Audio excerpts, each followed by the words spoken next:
You ask Tiger to solve. This deals with linear equations with one unknown. The final result is p equals -2.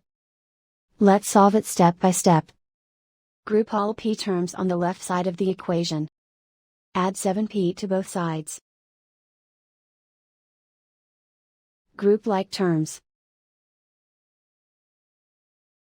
Simplify the arithmetic.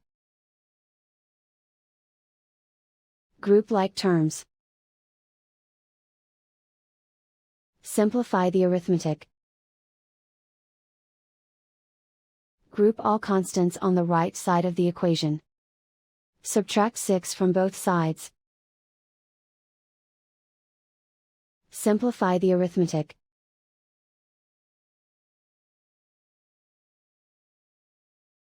Isolate the p. Divide both sides by 2.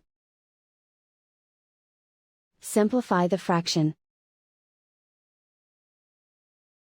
Find the greatest common factor of the numerator and denominator. Factor out and cancel the greatest common factor. And so the final result is p equals -2.